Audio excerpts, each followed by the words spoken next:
guys, I'm here today to do another book review because I just have a lot of them up my sleeve that I'm very excited to film. But today's book review is going to be for Three Dark Crowns by Abbeyleec. I really enjoyed this book. It was a lot of fun reading, so interesting and so captivating that it was just like killing me.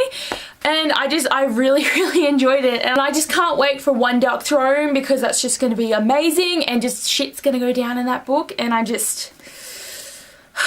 dying so much. I will warn you guys now, there is going to be spoilers in this video because there is a few key plot points that I do want to talk about that are, you know, a bit of the spoily side of the book. So spoiler warning here, so if you haven't read the book, you know, just probably don't watch too far into the review because you don't want to get spoiled for the book. And with this book, I'm just going to read a bit off the back to explain really what the story is about because it's going to do a better job than I would. In every generation on the island of Fenburn, a set of triplets is born. 3 queens, all equal heirs to the crown, all possessed of a converted magic. Mirabella, a fierce elemental, can spark hungry flames with the click of a finger. Katherine, a poisoner, is known to be resilient to the deadliest of snake bites. And Arisno, and the third princess, I have such trouble trying to say her name. I've seriously just breezed over her name this whole book. But it's Arisno.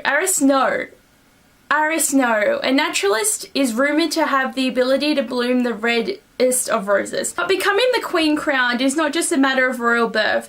These 3 sisters must fight to the death for a throne, and on the night they turn 16, the battle begins. Only one queen can inherit the crown. Whose side are you on? I really found the concept of this book interesting because it's so cool that like every generation there's always going to be 3 triplets and they're always going to be girls and they're always all going to have their own special power because there's only 3, and on the map, when I get it, it's just gonna get the page open, like on this map they've got all the cities. So they've got the poisonous city, the elemental city, and the naturalist city, and then there's the capital city. But like they all have a set area in this, like in the world of Fenburn, that they go to learn all they can before they have to turn 16 and fight to the end and kill each other. And every queen in the past history of their lives has done it, but these 3 girls are really interesting because one of them doesn't want to kill her sisters, the other one doesn't really care, and there's another one who's sorta iffy on it too. Like they're all kind of a bit iffy about the idea. Like in past generations, most of the time they do all want to kill each other, but like these sisters, they're different, and that's what I really enjoyed about this book. Because when I saw the concept, I was just like, this is gonna be really great, but I kind of don't want everyone to die because I feel like I'm gonna get attached to all of them, and that's exactly what happened. Like seriously, I was so like, oh my god. But anyway, let's get on to the characters, and we'll firstly talk about Katherine, who is the first sister introduced to us. And what's interesting about Katherine is she doesn't actually have the powers that she's rumoured to have, and that's really sad because when the queen doesn't have powers, they're seen as being really weak. But I really did like her, but it's really sad because her family just kept putting more and more poison into her system so that she would build an immunity to it more than actually just have the power to repel it. And her bodies just look so bad. She's got scrapes, cuts, all type of stuff going on because of the poisons that are forced on her, and she has a really like horrible diet, and just a lot of things are really difficult for her in that way. But I feel like she is a really strong character and I did enjoy her. I'd probably say Katherine is my least favourite of all the sisters, but I still did really like her. Now with Katherine's love interest, I think it's Peter, but it's spelt in a really weird way. Like, can you see that? It's like P-I-E-T-Y-R,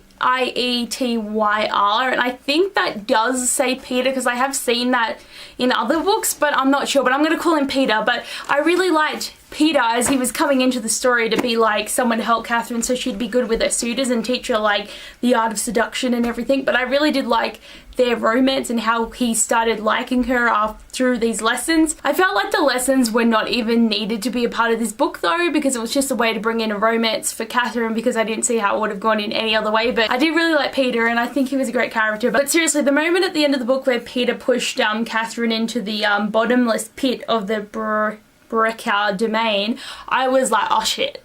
I was so confused, and I didn't know why he did that, and I was just like, what are you doing, mate? I'm seriously wanting to know what his reasons were for doing that, because like I feel like she was gonna want to like bash the crap out of him if she survives that. At this point though, we're pretty sure that she did survive because there's a little like, you know, extra chapter at the end and she's back in it. But I was still like, I'd really like to know how she survived it, why he pushed her in, and I'm really confused about all that. Next, let's talk about the sister whose name I cannot pronounce, Arisno? Aris, no, I can't even say her name. It's so bad. She's definitely the weakest of the sisters because she doesn't have the naturalist powers, and she'd really like them, but it's just doesn't really work for her, and it's kind of like really sad. But I feel like she's actually my favorite because she's the underdog, but she is a bit childish and kind of doesn't really know what she's gonna do. She's been trying to find ways to like get more magic or to actually have magic in the first place and find ways that she can defeat her sisters and all that. But I really do like her best friend Jules, though. She was a great character, and it's like interesting because her best friend's like one of the most powerful naturalists, and like she has a tiger as her familiar, which is like an animal that you bond with, and they're always there with you and always have your back. And she has really amazing naturalist powers, but I really liked their bond. They had a good friendship, and it was a lot of fun reading about that. And I liked Joseph too, and how he came back after 5 years of being exiled, and it was just like, yes. And then him and Jules got it on, and they were all together, and it was just like, cool, this relationship's great. I like it. Aris now actually starts using this type of magic called low magic, and it's not natural at all, and it actually has a lot of bad consequences when used, and that's actually shown when some of the characters get hurt from it. Not that she directly tried to hurt them, but it's just the consequences of what she did, you know. Whenever you take it, it goes back out in the world worse than it was. But I definitely did enjoy her character, and she was a lot of fun. And her love interest was one of the suitors. We called him Billy. He was pretty cool. Like, it was interesting because he got to come in early, but then he went and saw all the other suitors, and then he came back to Aris Snow, and at their like birthday celebration he only bowed to Aris Snow and not the other princess, and it was just like, oh, I was just like so excited about that. But they haven't really started having too much romance, but I did enjoy the aspects that they had. And now we'll get on to Mirabella, and she is definitely the strongest out of all the sisters, and she definitely has really good elemental powers. Like, she can light fire, she can move rocks, she can do a lot of things, and it's really like seriously awesome how much power she has. Because we got introduced to Mirabella last in the point of views, I was thinking she was going to be this like real bitchy wanting to kill them sister because she had such power, and all the rumours about her seemed so bad. But when we actually met her, she's actually such a sweetheart and the sweetest out of all the sisters. And like, we find out too that she like mourned for her sisters for a year because they were actually together until they were 8 years old before they were like ripped apart from each other to go to their separate cities and to do all their training. But I seriously was just thinking I was gonna hate her, but I think she's actually my favorite, and she's just the sweetest thing ever. And I just, not that I'm saying I want her to win, like I don't want them to kill each other, I want them to come together and just, you know, live in harmony and break tradition in that way. But I seriously just, Mirabella was a great character, and what made her even better is she ran away. She actually tried to like leave this life, like she didn't want to be a part of it anymore, and she's all like, nah, I'm going. And then she got pretty far. She's at the top of a cliff chilling, and then she sees this boat, right, with this person on it, and they're stuck in this storm, and she tries to help them, and then he gets shipwrecked, and she goes down there.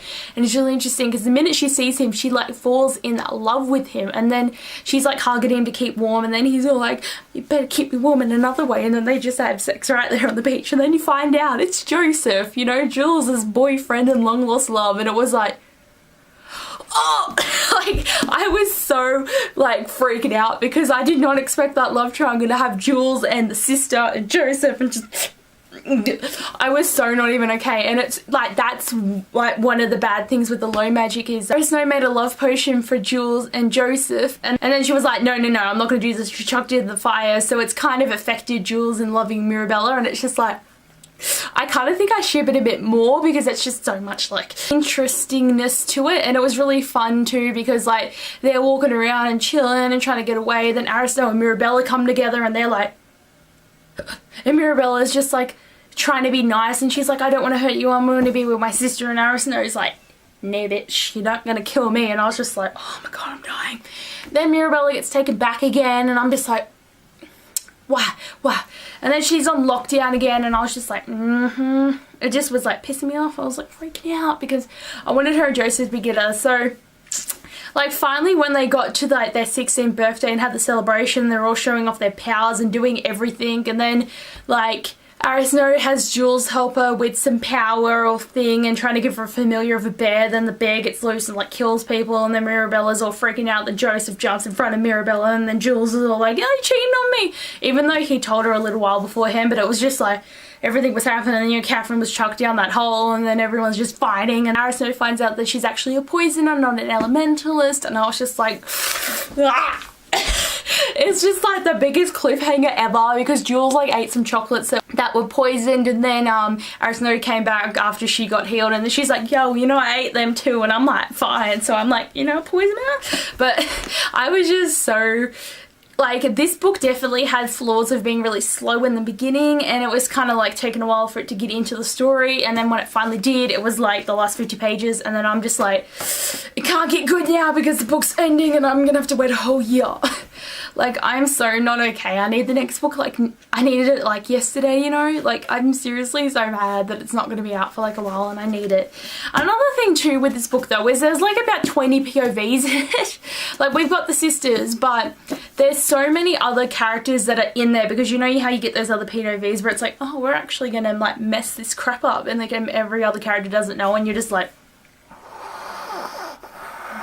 I was not okay. I'm just like, I was gonna get a bit confused because they also, like, I hate it when the POVs don't tell you who it is though. Like, it's really good when if it just had, you know, Arasno or Katherine or Mirabella, and it's just like you gotta read a little while until you know who it is, and it's just like, I think I'm on the program again, I think. But definitely I did enjoy this book. And another thing that I've had with it though was, like, I know they're triplets, but I saw them as all looking different, and I'm just like, they probably all look identical and the exact same.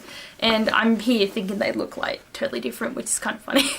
You know, another thing I liked is I'm pretty sure with Mirabella is that she was the youngest. I think, I'm seriously like can't even remember, like it was either, I think Arasno is this middle one, I'm pretty sure, and I think Katherine was the oldest. Katherine, Arasno and Mirabella, I think it went, I don't know, it's only a couple of minutes apart. Like, comment down below if you think I've got these in the right order. I probably don't. I think it probably is like Mirabella, Katherine's youngest. Like, you think, all I know is Arasno is not the youngest. She's like, you'd assume so, but she's not. But anyway guys, I hope you liked my review of 3 Dark Crowns by Abbeyleec. I definitely enjoyed this book. It was a very enjoyable one, and I really need the next book, and I'm dying. I need it so soon. But anyway guys, thanks for watching, and I'll see you later. Bye!